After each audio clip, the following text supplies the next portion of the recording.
வணக்கம். Welcome to Shanu சமையல். இந்த வீடியோல நல்ல ஒரு ஹெல்தியான, டேஸ்டியான லஞ்ச் காம்போ தான் பார்க்க போறோம்.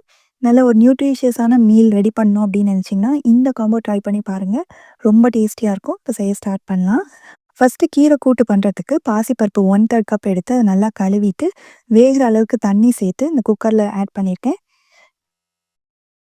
இது கூடவே ஒரு 1/4 டீஸ்பூன் அளவுக்கு சீரகமும், கொஞ்சமா பெருங்காயத்தூளும் சேர்த்து குக்கரை மூடி வச்சு, ஸ்டீம் வந்ததுக்கப்புறமா வெயிட் போட்டு ஸ்டவ்வை சிம்ல வச்சு ஒரு 5 நிமிஷம் குக் பண்ணி எடுத்துக்கலாம்.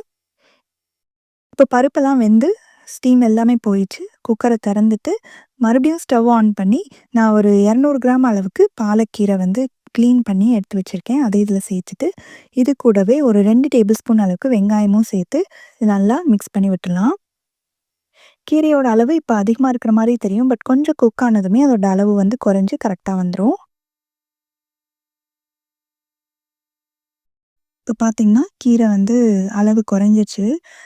இதுக்கு வேகிற அளவுக்கு மட்டும் கொஞ்சமாக ஒரு 1/4 கப்போட கம்மியாகவே தண்ணி சேர்த்து நல்லா கலந்து விட்டு, ஸ்டவ்வை நல்லா சிம்மில் வச்சு அப்படியே ஒரு 5 நிமிஷம் பக்கம் இருந்ததுன்னா கீரை நல்லா வெந்துடும்.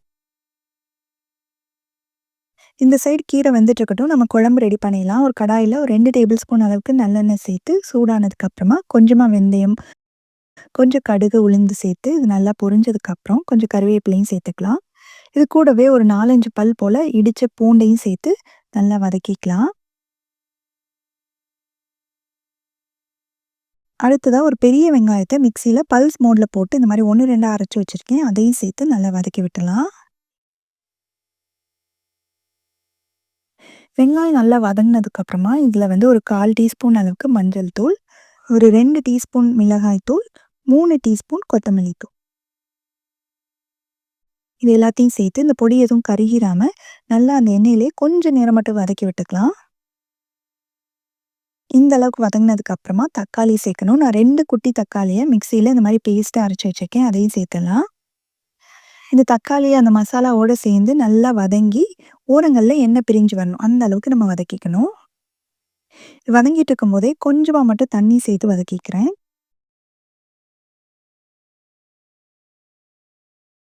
இந்த மசாலா வந்து நல்லா வதங்கி பச்சை வாசனை எல்லாம் போயிடுச்சு.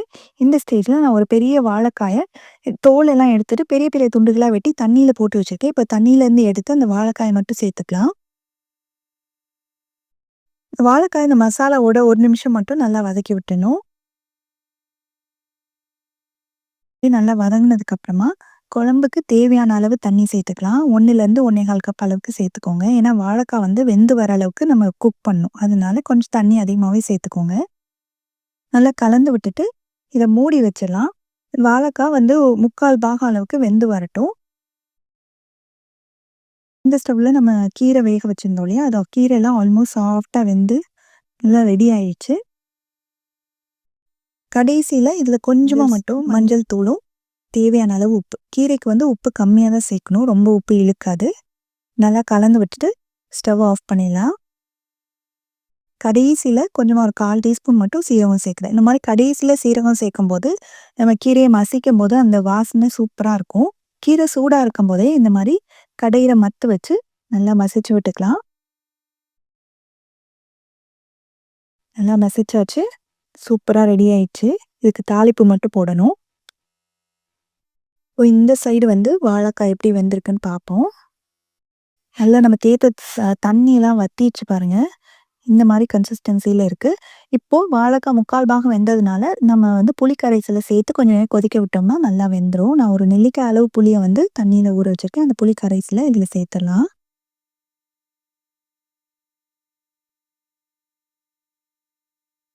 சேர்த்துட்டு குழம்புக்கு தேவையான அளவு உப்பையும் சேர்த்து நல்லா மிக்ஸ் பண்ணிக்கோங்க. உங்களுக்கு குழம்போட கன்சிஸ்டன்சி இன்னும் கொஞ்சம் தண்ணியாக வேணும் அப்படின்னு நினச்சிங்கன்னா இந்த ஸ்டேஜ்லேயே கொஞ்சம் தண்ணி சேர்த்து கொதிக்க வச்சுக்கலாம். இப்போ மறுபடியும் மூடி வச்சு வாழைக்காய் நல்லா சாஃப்டாக வேகிற அளவுக்கு இருக்கட்டும். இந்த சைடு சாதம் வைக்கிறதுக்கு ஆல்ரெடி தேவையான அளவு அரிசி எடுத்து அளவு தண்ணியெல்லாம் எடுத்து ஊற்றி வச்சுட்டேன். இப்போ இந்த குக்கரை ஆன் பண்ணிட போகிறேன். இந்த ஸ்டவ்வில் கீரைக்கு தாளிக்கிறதுக்கு கொஞ்சமாக எண்ணெய் ஊற்றிட்டு அதில் சூடானதுக்கப்புறமா கடுகு, உளுந்து இது ரெண்டும் நல்லா பொரிஞ்ச உடனே ஒரு 2 காஞ்ச மிளகாய் மட்டும் சேர்த்து இந்த தாளிப்ப அப்படியே கீரையில சேர்த்துடலாம். எல்லாம் மிக்ஸ் பண்ணி விட்டுறலாம். நல்லா பார்க்கவே கலர்ஃபுல்லா இருக்கிற ரொம்ப ரொம்ப ஹெல்தியான கீரை கூட்டு ரெடி ஆயிடுச்சு. இது சூடான சாதத்துல போட்டு சாப்பிடுறதுக்குமே நல்லாயிருக்கும். காரக்குழம்புக்கு சைட் டிஷ்ஷாவும் வச்சுக்கலாம். அடுத்ததா அவரக்காய் பொரியல் பண்றதுக்கு இந்த பேன சூடு பண்ணி, இதில கொஞ்சம் எண்ணெய் சேர்த்துக்கலாம். எண்ணெய் சூடானதும் கொஞ்சமா கடுகு, உளுந்து சேர்த்து பொரிஞ்ச உடனே 2 கீறின பச்சை மிளகாய், கொஞ்சம் கருவேப்பிலை, பொடியா நறுக்கின வெங்காயத்தையும் சேர்த்து வதக்கி விட்டுறலாம்.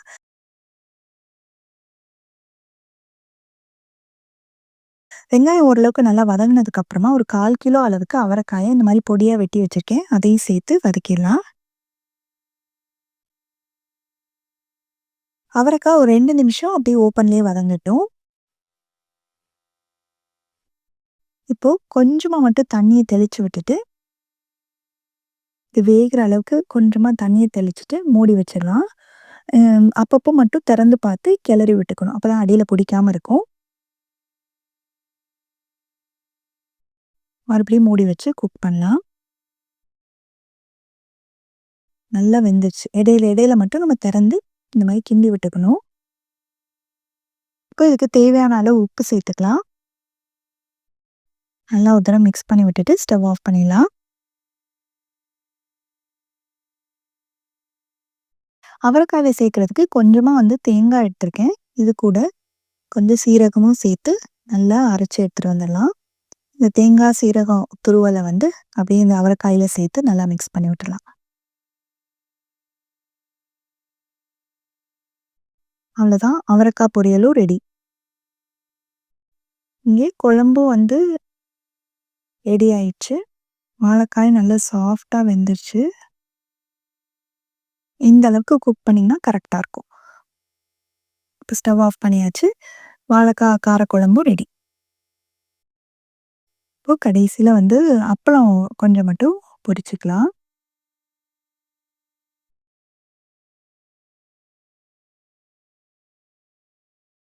அவ்வளோதான். நம்மளோட ஹெல்த்தியான, டேஸ்டியான லஞ்ச் மெனு ரெடி ஆயிடுச்சு. நல்ல சுட சுட சாதத்தோட, ஒரு ஹெல்த்தியா ஒரு பருப்பு போட்ட கீரை கூட்டு, நல்ல கிரீனிஷ் கலர்ல இருக்கிற அவரைக்காய் பொரியல், கிரிஸ்பியான அப்பளத்தோட, இந்த சுட சுட இந்த வாழைக்காய் காரக்குழம்பு ஊத்தி சாப்பிடும்போது, அவ்ளோ சூப்பரா இருக்கும். இது மீன் குழம்பு டேஸ்ட்லயே இருக்கும். வாழைக்காய் வச்சு நீங்க புளிக்குழம்பு ட்ரை பண்ணது இல்லைன்னா, கண்டிப்பா ட்ரை பண்ணி பாருங்க. ரொம்பவே டேஸ்டியா இருக்கும். இந்த லஞ்ச் மெனு ட்ரை பண்ணீங்கன்னா, எப்படி வந்தது அப்படின்ற கமெண்ட்ஸ மறக்காம ஷேர் பண்ணுங்க. தேங்க்ஸ் ஃபார் வாட்சிங்.